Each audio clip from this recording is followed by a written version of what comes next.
Selection pressure.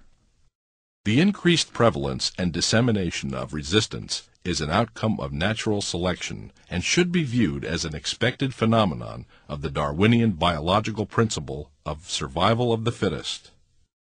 In any large population of bacteria, a few cells will be present which possess traits that enable them to survive in the presence of a noxious substance.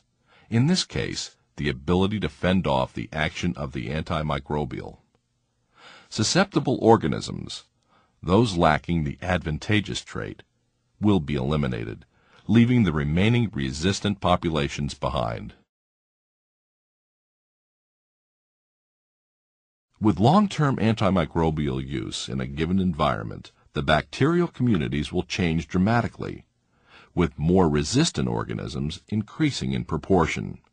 This can result in a situation where the next time an antimicrobial is needed, it may not be effective to treat what was once an easily treatable infection. Mechanisms of antimicrobial resistance. Susceptible bacteria can acquire resistance to antimicrobials by either genetic mutation or by accepting antimicrobial resistant genes from other bacteria. This usually occurs through one of several biochemical mechanisms: mutation, destruction or inactivation, and efflux. Mutation. Mutation is a change in the DNA that can sometimes cause a change in the gene product, which is the target of the antimicrobial.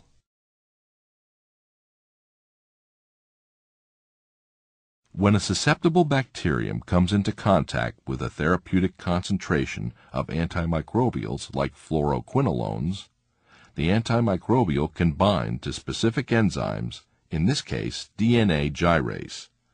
The DNA gyrase is an essential bacterial enzyme required for DNA replication. The end result is that fluoroquinolones block bacterial DNA replication, leading to cell death.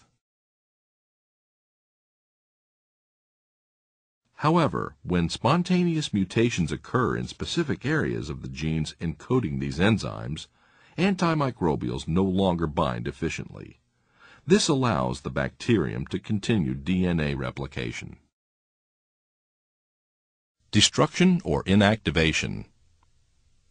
Many bacteria possess genes which produce enzymes that chemically degrade or deactivate the antimicrobial, rendering them ineffective against the bacterium.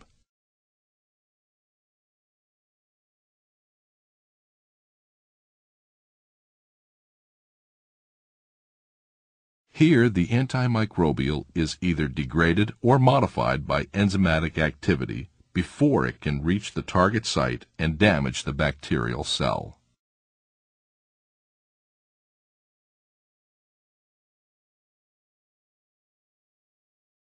Efflux. Certain bacteria can often become resistant to antimicrobials through a mechanism known as efflux. An efflux pump is essentially a channel that actively exports antimicrobial and other compounds out of the cell. The antimicrobial enters the bacterium through a channel termed a porin, and then is pumped back out of the bacterium by the efflux pump.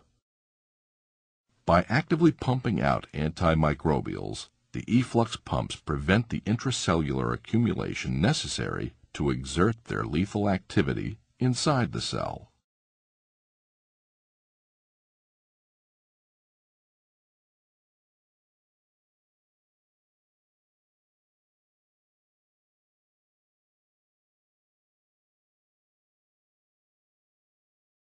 Genetic transfer.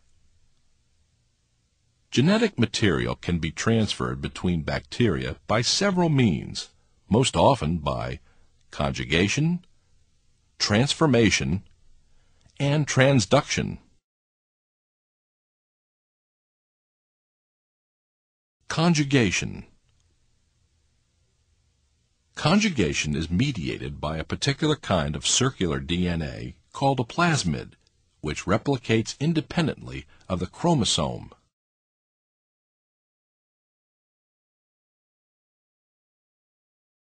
Many plasmids carry genes that confer resistance to antimicrobials.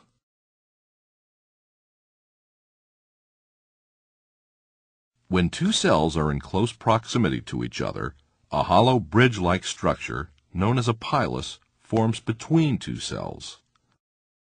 This allows a copy of the plasmid, as it is duplicated, to be transferred from one bacterium to another. This enables a susceptible bacteria to acquire resistance to a particular antimicrobial agent.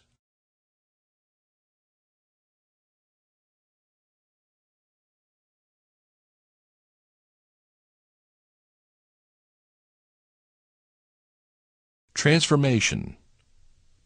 During this process, genes are transferred from one bacterium to another as naked DNA.